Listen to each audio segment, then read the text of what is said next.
Untuk kali pertamanya kita akan membahas film yang berjudul Limitless, bergenre science fiktif, menceritakan seorang penulis yang bernama Eddie yang tengah gabut berbulan-bulan dan benar-benar gabut sehingga dia hampir bangkrut.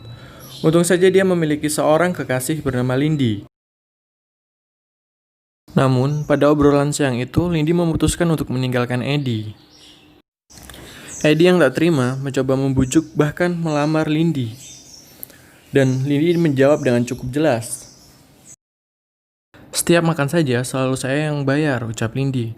Lebih baik kamu bergabung dengan bos Ayab saja, karena pas sekali kamu miskin, pengangguran, dan lemah iman. Kejam memang si Lindy ini.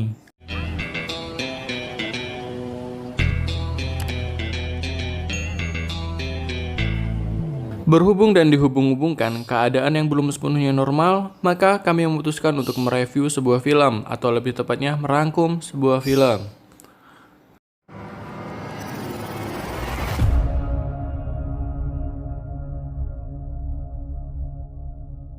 Eddie adalah seorang duda. Dalam perjalanan pulang, Eddie bertemu dengan mantan kakak iparnya dan menawarkan obat yang dapat membuatnya mengakses seluruh kemampuan otak. Begini penjelasannya. And you know how they say that we can only access 20% of our brain? Well, what this does, it lets you access all of it. Vern, look at me. Do I look good to you? I'm broke and I'm depressed off my ass. Pada awalnya, si Eddie ini menolak. Walaupun dia miskin, pengangguran, dan lemah iman, tapi dia tidak bodoh, ucapnya. Namun ketika tahu bahwa harga obat itu 8 juta, akhirnya dia ambil. Tidak ada salahnya, toh ini gratis. Saking banyaknya hal buruk yang Eddie alami, dia berpikir bahwa tidak ada hal buruk lagi yang dapat menimpanya. Saat mengambil kunci rumah, pil itu sangat menggoda untuk ditelan. Ya, anggap saja Panadol, ucap Eddie. Daripada pusing, tidak ada obat. Benar saja, di depan pintu sudah ada istri muda pemilik kos-kosan untuk menagih uang sewa. Namun saat itu juga, Eddie merasakan efek pil yang ditelannya telah bereaksi. Sebuah lampu menyala, seperti mendapatkan ide, pikiran Eddie pun menjadi lebih jelas dan lebih terang. Lebih mudah mengamati sesuatu seperti bibir seksi dan keringat di dahi istri muda pemilik kos-kosannya. Eddie melihat ujung buku yang dibawa perempuan tersebut, lalu terbayang kejadian 12 tahun lalu, milik pacarnya di perkuliahan dulu. Lalu Eddie menawarkan bantuan untuk menyelesaikan tugasnya agar diberi keringanan dalam pembayaran sewa. Dalam 45 menit tugas sudah selesai. Agar genap menjadi 1 jam, istri muda memberikan bonus mantap-mantap. Yang berperan mending gak usah nonton film ini, skip. Sekarang, Eddie mampu menggunakan 100% dari kapasitas otaknya. Sesampainya di rumah, Eddie membereskan ruangannya yang seperti kandang babi. Sekarang, semua telah menjadi jelas di kepala Eddie berkat pil tersebut. Ide bermunculan di mana-mana, dan ia juga telah menyelesaikan tulisannya. Namun, setelah bangun tidur, Eddie kembali menjadi sosok pengangguran, miskin, dan lemah iman, kata bos Aep. Ya, tentu saja itu semua karena efek obatnya telah habis. Ketika Eddie menyerahkan tulisannya, dia memberikan jaminan bila telah selesai membaca 3 halaman dan tidak ingin melanjutkannya, maka dia akan mengembalikan uang mukanya. Sombong sekali si Eddie ini, padahal tanpa pil dia hanyalah sebuah upil. Oke, skip. Hey, Vern, I really just need to talk to you. Eddie kembali mencari Vermont, yakni yang tidak lain tidak bukan adalah kakak iparnya, yang telah memberinya pil tersebut. Dia bersedia melakukan apa saja agar mendapatkan pil itu lagi. After all, That stuff's amazing. works better if you're already smart. Vern, Obat itu akan bekerja lebih baik jika dasarnya yang minum adalah orang pintar. Belum ada nama jalanannya, tapi di dapur disebut dengan what's it NGT called? Doesn't have 48. a street name yet. But the boy Vernon meminta Eddie untuk membuatkannya sarapan, yaitu ceplok endok, dan mengambil laundrynya. Namun setelah ia pulang, betapa kagetnya dia menemukan Vermont sudah tidak bernyawa lagi. Eddie yang mulai ketakutan mencoba menghubungi polisi dan berteriak, siapa tahu penjahatnya masih ada di dalam, ternyata tidak.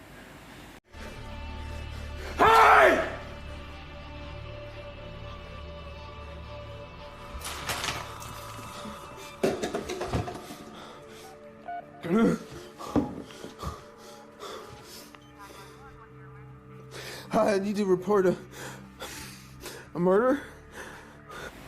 Sembari menunggu polisi, Eddie memiliki ide untuk mencari pil dan ketemu di kompor open. Apa itu namanya? Saya kurang tahu. Dengan jumlahnya cukup banyak, Eddie pun merasa agak tenang. Di kantor polisi, setelah dimintai keterangan, adik Vermont, yakni mantan istri Eddie, menelpon dan mengajaknya bertemu. Jangan berpikir mereka akan melakukan adegan mantap-mantap.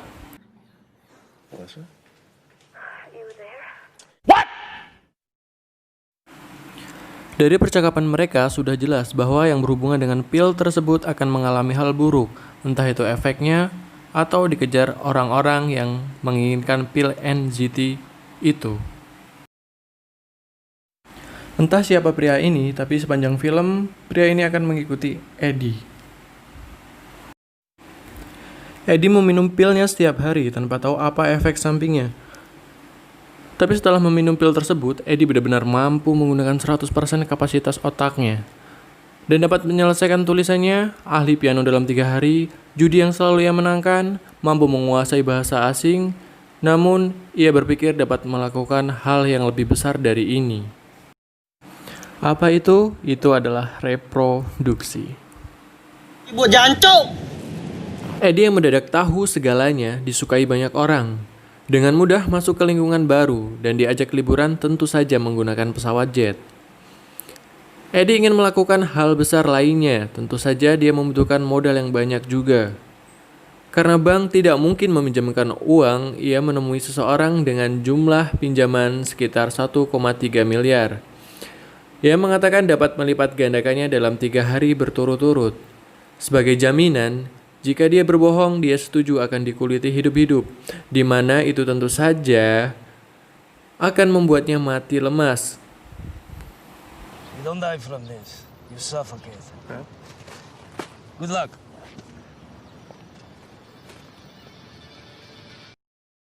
Dengan menaikkan dosisnya, ia dapat bekerja lebih baik lagi dan menghasilkan $2 juta dalam sepekan. Sì, certo. Spero non troppo, che non sei della piazza. No. Eddie kembali mengajak mantan pacarnya untuk makan malam dan membuatnya terkesan karena mampu berbahasa Italia. Eddie bertanya, "Mengapa selama ini kamu mampu bertahan denganku, yang miskin, pengangguran, dan lemah iman ini?" Lindy menjawab, "Aku jatuh cinta padamu," ucapnya. Eddie pun mendapatkan jatahnya dimanapun dia mau. Namun, ketika berada di depan toko, Eddie sadar telah diikuti oleh seseorang yang mungkin mengincar NZT atau pil tersebut, dan segera pergi mengajak Lindy. So, Eddie Mora, what's your secret? Medication. Singkat cerita, Eddie dipercaya oleh Carl Vermont dan diberikan kesempatan untuk masuk di dalam bisnisnya. Namun, efek obat tersebut membuat Eddie tidak sadar akan apa yang telah ia lakukan 18 jam terakhir. Seperti berjalan 20 blok, berada di bar tiba-tiba, mengobrol dengan banyak orang, dan mantap-mantap dengan seorang gadis, yang tanpa sadar ia pun juga telah membunuhnya.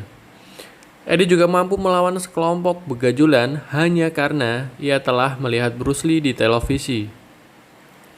Setelah sadar, Eddie mencoba untuk tidak meminum obatnya lagi dan mengacaukan pertemuannya dengan Carl Vermont. Melirik ke televisi dan, "Apakah aku yang membunuhnya?" ucap Eddie. Could I have killed someone? Was it even me? Eddie mengambil buku milik Vermont dan menghubungi pelanggan yang lain. Betapa kagetnya dia saat mengetahui bahwa mereka semua telah jatuh sakit atau mati, yang kemungkinan karena NZT yang dikonsumsinya selama ini. Nomor terakhir yang ia hubungi berada tepat di sebelahnya. Terjadi aksi kejar-kejaran. Eddie berhasil lolos dan bertemu dengan Melissa, yakni mantan istrinya. Melissa mengatakan bahwa ia dulu pengguna NZT, lalu jatuh sakit dan berhenti meminumnya. I stopped taking it. And And I got sick. Headaches. Throwing up. So I went back to Vernon. He told me about all the people that were dying. Dalam perjalanan pulang, Eddie bertemu dengan orang yang meminjaminya uang. Dia meminta agar uangnya dikembalikan. Karena semua sedang berantakan, Eddie mencoba mengelak dan akhirnya ketahuan ia sedang memegang sebuah pil. Eddie mengatakan bahwa itu hanya aspirin. Namun pria itu tetap meminumnya dan dampaknya sangat luar biasa dan juga, akhirnya dia juga telah mendapatkan uangnya kembali. Eddie yang mulai merasakan efek dari NZT akhirnya ke kantor Lindy dan mengatakan yang sebenarnya serta meminta Lindy untuk mengambil pilnya. Lanjut, part 2. I need to get. It's really simple, babe. I need my pills. Eddie, what pills? I don't. It's babe. It's complicated. What are you taking? I, Are you on drugs? He's getting up. Eddie, he's walking over here. Lindy. Oh, God.